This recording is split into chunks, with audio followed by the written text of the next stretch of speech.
Hello everyone, இன்றைக்கி நம்ம சேனலில் பருப்பு பாயாசம் பண்ண போகிறோம். இது ரொம்ப சுவையாக இருக்கும். வாங்க இது எப்படி பண்ணுறதுன்னு பார்க்கலாம். ஸோ இந்த பருப்பு பாயாசம் பண்ணுறதுக்காக நான் 1/4 கிலோ கடலை பருப்பு எடுத்து வச்சுருக்கேன்.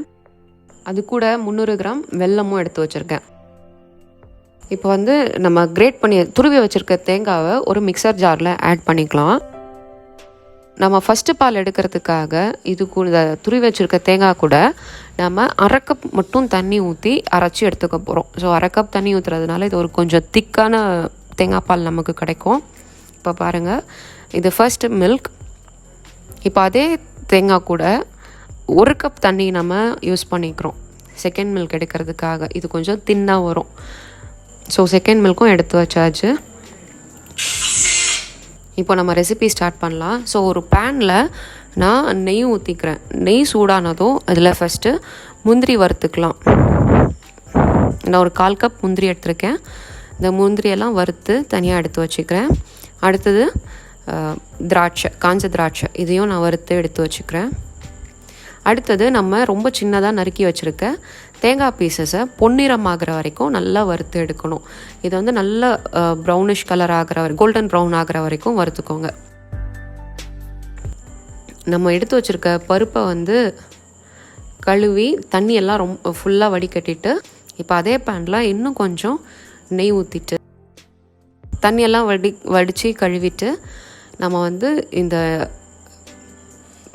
பேனில் போட்டு நல்லா வறுத்து எடுத்துக்கலாம்.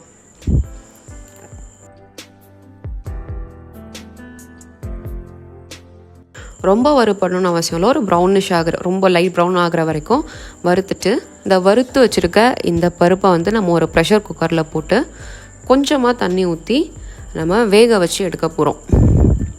ஒரு 2லேருந்து 3 விசில் வரையும் போட்டுக்கோங்க.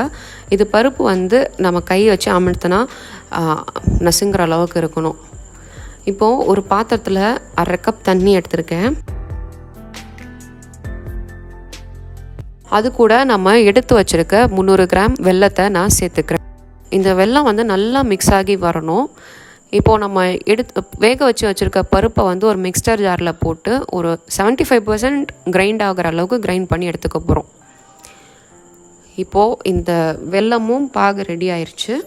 அதை வடிகட்டிட்டு அந்த பேனில் போட்டு நல்லா சூடு பண்ணிக்கோங்க. வெல்லம் கொதித்த உடனே நம்ம அரைச்சி வச்சுருக்க இந்த பருப்பை இது கூட சேர்த்துக்கலாம்.